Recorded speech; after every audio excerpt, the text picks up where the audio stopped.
हर इंसान चाहता है कि उसके घर में बरकत, आशीर्वाद हो, यानी घर में सुख शांति, खुशहाली, प्यार और रोजी रोटी की बढ़ोतरी हो। लेकिन बहुत बार हम मेहनत तो करते हैं, फिर भी महसूस होता है कि बरकत नहीं है। असल में बरकत सिर्फ पैसों में नहीं होती, बल्कि दिल की सुकून, रिश्तों की मिठास और घर में रहमत भी बरकत का हिस्सा होती है। आइए जानते हैं कि घर में बरकत लाने के कुछ आसान और असरदार तरीके क्या हैं।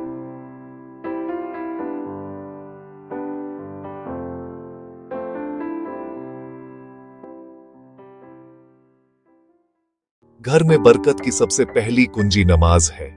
जो घर में नमाज पढ़ी जाती है, वहां से शैतान भागता है और रहमत उतरती है। 5 वक्त की नमाज पढ़ने से इंसान का दिल सुकून में रहता है और अल्लाह उस घर को बरकत से भर देता है। कोशिश करें कि घर के सभी लोग मिलकर नमाज अदा करें। खासकर फज्र की नमाज का बहुत बड़ा असर होता है। हर रोज थोड़ा बहुत कुरान पढ़ना या सुनना घर के माहौल को पाक बना देता है। हदीस में आता है कि जिस घर में कुरान की तिलावत होती है, वहां फरिश्ते आते हैं और शैतान दूर भाग जाता है। सुबह या शाम में सिर्फ 10-15 मिनट भी कुरान की तिलावत से घर में बरकत बढ़ती है। अगर घर के लोग एक दूसरे से झगड़ते रहते हैं, तो बरकत चली जाती है।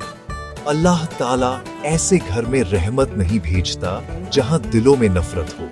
इसलिए कोशिश करें कि आपस में माफी और मोहब्बत का रिश्ता बनाए रखें। बड़ों की इज्जत करें, छोटों से प्यार करें। घर की बरकत सीधे तौर पर हलाल कमाई से जुड़ी है। अगर कमाई में हराम चीज मिल जाए तो बरकत उठ जाती है। इसलिए हमेशा कोशिश करें कि जो भी काम करें वह ईमानदारी और हलाल तरीके से हो। खाना खाते समय बिस्मिल्लाह पढ़ें और खाना खत्म होने के बाद अल्हम्दुलिल्लाह कहें। खाना दूसरों के साथ बांटने में भी बरकत होती है। अगर रोज थोड़ा खाना किसी गरीब को दे दिया जाए तो अल्लाह उस घर में रहमत बरसाता है। हदीस में आता है कि सदका देने से माल कम नहीं होता, बल्कि बढ़ता है। जब हम अल्लाह के रास्ते में कुछ देते हैं तो वह हमें 10 गुना लौट आता है। इसलिए हर महीने थोड़ा बहुत सदका देना घर की बरकत बढ़ाने का बहुत असरदार तरीका है। जो लोग फज्र के बाद जागते हैं और मेहनत शुरू करते हैं, उनके कामों में बरकत होती है।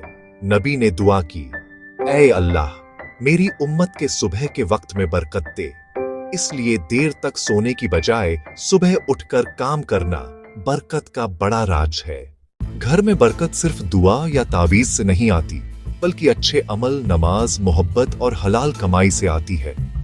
अगर हम अपने घरों को कुरान और नमाज की रोशनी से भर दें, तो अल्लाह ताला उस घर को जन्नत का साया बना देता है।